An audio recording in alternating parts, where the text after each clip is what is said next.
I wrote a journal entry today and I wanted to share it with you. It says, the secret to life is following the synchronicities, raising your vibration high enough to trust in your intuition, and then life aligns for you. It'll be impossible to ignore, especially if you're present and keeping your manifestations clear in your mind. It literally has no choice but to show itself. If after raising your energy and trusting your gut instincts are presented with alignment, you leave with an exponentially higher vibration, a more pure energy, which in turn allows those alignments to happen more and more often. This allows that energy to compound and allows for even more extreme examples of instant manifestation, providing the universe with the gas it needs to support you.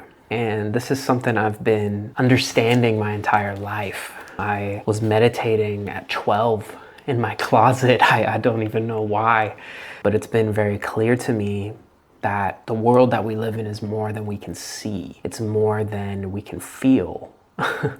It's the most complex thing in the world and the most simple thing ever made at the same time.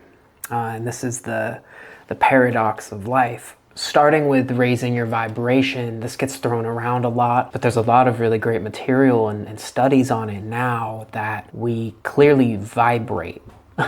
And so does everything else in this universe. But what's so interesting about it as people is that we can feel that vibration, whether you notice it or not. I was just on a plane and I had noticed this woman who, for seemingly no reason, I felt energy from. She wasn't even giving me energy. I felt something. And I ended up being seated next to her on the plane. And after doing enough energy work and understanding life, I knew that it was important to have a conversation. And we ended up talking for 3.5 hours straight. And we both left feeling incredibly energetic and a very high vibration because we had just shared these incredible synchronicities. It felt like not only the right place at the right time, but the right person in the right moment. I left as my example of where we should be operating every day and following our intuition and following the synchronicities that lead us to something. It leads us to more information. It leads us to an answer we were searching for, or it leads us to a question that leads us to the answer. It seems that it's beyond us and in us and in front of us all at the same time. But if we can recognize it in the moment, we can be open and receptive to what someone else has for us. I've noticed that as much as numbers speak to us and animals and signs, people are the answer to receive what you're looking for. And that seems to be a big purpose of our life on this earth together. And I've found that raising your vibration is such a combination of things. It's eating the right foods for you that raise your energy. It's exercise in whatever form and shape that is you're most drawn to, and it's high energy conversations. It's being open about your manifestations with people and receiving that from others as well, and creating a group, I don't want to keep repeating myself, but of high vibrational people. And that doesn't mean that someone can't be sad or feeling a lot or anything like that. It's actually quite the opposite. It's about the expression of our truth. And when we find ourselves in a moment with someone where someone can be honest, even if you're enraged, even if you're depressed, like that naturally raises that energy out of that space and allows something to be processed. That seems to be a part of the process of raising your energy, is clearing away what we haven't. From there, I think we're able to recognize our own energy very strongly and control it more through practice and journaling and meditation and all these other things. So much so that we can start to be tuned into other people, other situations, other spaces, that we can really feel the energy and allow that to guide us and fall into those intuition guidances and followings that allow us to enter into this thing that feels like we're supposed to be there or not supposed to be there and we need to leave. It's really a guiding force that can show us what we need to create, what we need to let go of, what we are destined for at the end of the day.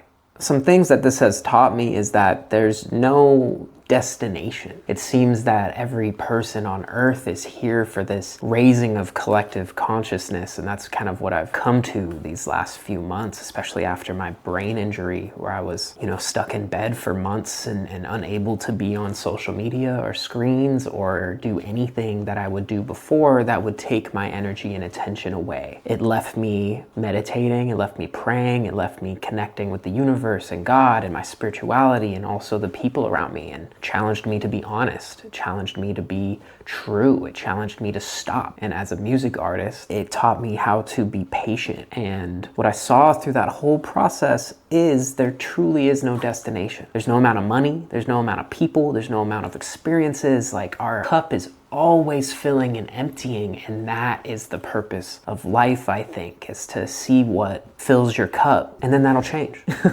And being so open about that change and receptive when that happens is so important, because through that process there's no dissatisfaction, there's no boredom, there's no hatred, there's no pain really, because even in those moments of pain or boredom or whatever, you see the beauty and understand that there's a higher purpose for this. Yeah, it's just so crazy. Yeah, just know that it's okay when you need to refuel. It's okay when you need to stop. It's okay when your life might not be filled with these things, seemingly, and we fall off of our train of consistency and, feel a type of way about that. It's okay, because regardless of anything, we are always going to loop back to this truth that our energy sways. We're always going to come back to the truth that our center is where everything is created from. We always come back to the truth of ourselves. And that is such a journey.